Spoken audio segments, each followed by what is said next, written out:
Hey guys, so today I wanted to show you guys how to make a quick and simple protein bar using rolled oats and some almond butter. You can use any kind of nut or seed butter that you want, along with any kind of protein you want. I'm going to be using my favorite, which is Vanilla About Time, and I'm going to sweeten mine with some stevia. This is vanilla stevia, but you can use powdered stevia if you want. You can use any kind of brand of stevia that you want. I ran out of my Vitacost, so then I had some of this New Naturals, so I'll be using that. And then I'm going to be using a little bit of the raw coconut nectar too, which is low glycemic, and I really like to use that. And then I'm going to be melting some 85% dark chocolate and drizzling that on top, and that will be my coating. So let's get started. Okay, so here we go. I have my rolled oats and then my protein powder. And what I like to do in a smaller bowl is to mix my oats and my protein powder together. Okay, so that is all mixed together. You have your protein powder and your oats, and you could use as much oats as you want, and you could use as many scoops of protein powder you want.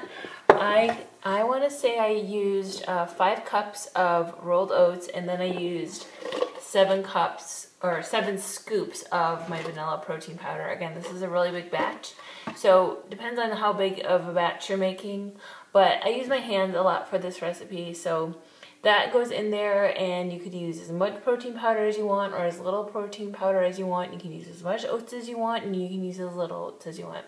So now that I have all this mixed together, I'm actually going to dump it into a really big bowl because this is going to get a little messy.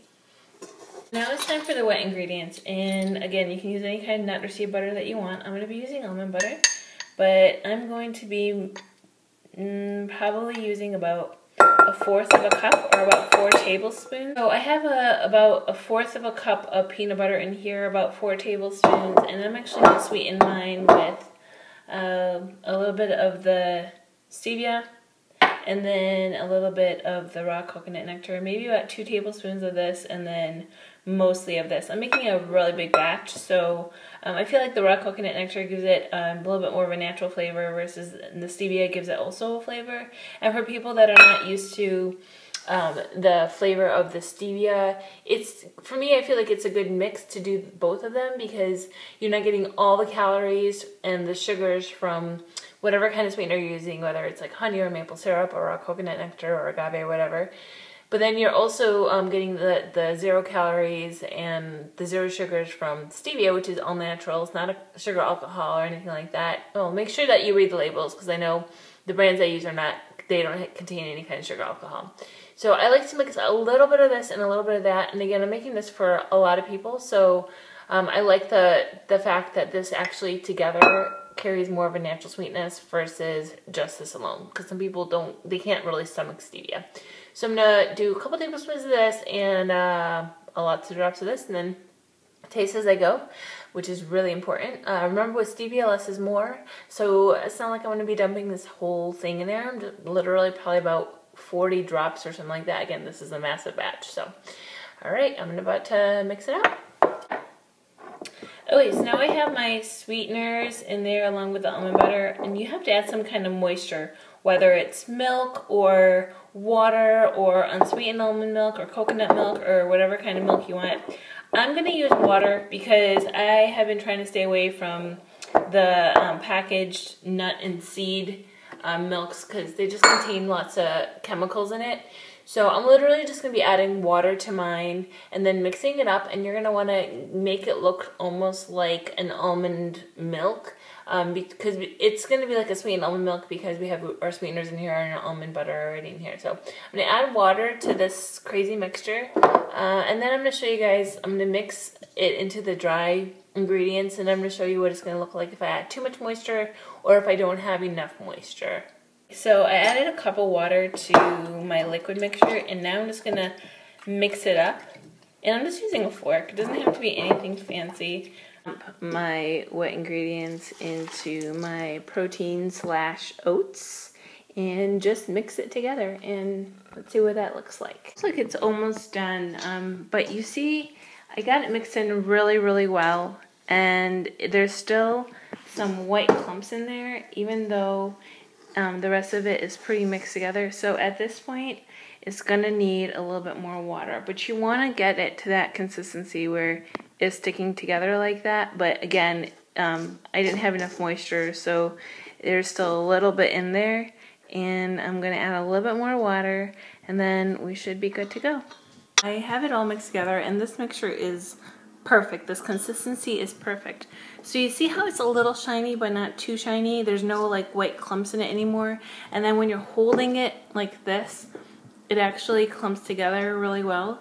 So that's kind of what you're looking for, because if it's too glossy and it's not, if it's too glossy and too gooey, it will remain gooey in your fridge, but you're looking for that consistency like that. And then when you touch it, the thing, you see how my fingerprint is staying and it's not like really gooey in my fingers is not like, I don't have any oats stuck to it. If it's too glossy or too gooey and that means you have too much moisture, just go ahead and add more dry ingredients, add more oats, add more protein powder. You can add other things too, like almond flour or coconut flour or flax meal or chia seeds. Literally the possibilities are endless. But this is what the consistency, what you want it to look like. So I'm going to show you guys what I do add. So all I've done is taken some plastic wrap and placed it into a baking dish. You can choose whatever baking dish that you want. It just has to be a little bit deep. And then I'm going to dump my protein mixture in here. And then I'm actually going to take another piece of the plastic wrap, put it on top of the mixture, and just press it in. And I'll show you guys what that looks like. So I want to show you guys how this mixture looks like right when I got it out of the bowl. It's nice and firm. This is how I know it's a really good consistency. This is going to be really great bars. I only added like another 2 or 3 tablespoons after the 1 cup of water. So all I'm going to do now is I have another sheet of plastic. I'm going to put it on top of here, and then I'm just going to press it down, and I'm going to probably fill up this whole container, or not even, maybe like a third, 3/4 of it, and then just make them so they're going to be thicker bars. Melt the chocolate and then drizzle it on top. Put the other plastic piece on top, and then I squished everything together. At this point, it's actually going to go in my fridge for about 20 to 30 minutes, and then I'm going to let this part kind of dry up, and then I'm going to flip it over because the underneath part is going to be a little bit moist still. So I'm going to flip it over onto a plate, and then I'm going to let the other side dry too, and then I'm going to put the dark chocolate on top, and then I'm going to cut them up, and then I'm going to bag them, and we will be all done. It's been about 30 minutes, and if you can see the bars, I could just go like this and nothing comes on my hand. It's not sticky or anything like that. So at this point, this whole part is dry right here, and I'm actually going to take this and flip it over and put it on this plate that I actually lined with plastic just for a quick cleanup, and I will show you what the other side looks like to that and why I do that. So I went ahead and I flipped it onto the dish, and I wanted you guys to see what it looks like. It's not super tacky, but it is tacky a little bit, if you can hear it. So in order to get a really good consistency, I like to flip it over and have it dry on this side. And at this point, what I'm going to do is melt my dark chocolate in a bowl in the microwave for about 30 seconds at a time. So it's probably going to go for about 1 minute, and then it doesn't actually have to melt all the way, but I'm going to put it in here, and then the dish is going to get hot, and then I'm just going to stir it until it all melts. And then I'm going to put it on top of here, spread it like a light, almost like an icing or a topping, and then put it back in the fridge, and then the chocolate would harden, and then I can cut my bars and go from that. Okay, so I told you guys that I don't melt all the chocolate. It's not even a matter of melting it all the way, but it went in the microwave for about 1 minute, and if you can see, there's still some hard pieces in there, but my bowl is still hot. So chocolate is really sensitive. I don't know if you guys have burnt chocolate before, but once you burn it, you're doomed. So it's better to undercook it than overcook it. So right now my bowl is still really hot, and look, it's melting. and we're all good. So don't stress about it not being melted all the way, but look, it's all melted, so we're all good. So at this point, what I'm going to do is, instead of just drizzling it on, I'm actually going to pour it on here. Oh, there's still a little clump. But I'm going to pour it on here and then just spread it onto this in a very thin layer, and then cut my bars into pieces. I'll show you what that looks like after it hardens. So you see the chocolate dried, and I cut my bars up into equal pieces. I am now going to put them into snack bags so they can be easily grab and go snacks, and place them in your fridge. And that is all. I hope you guys understood how simple and easy it is to make these protein bars.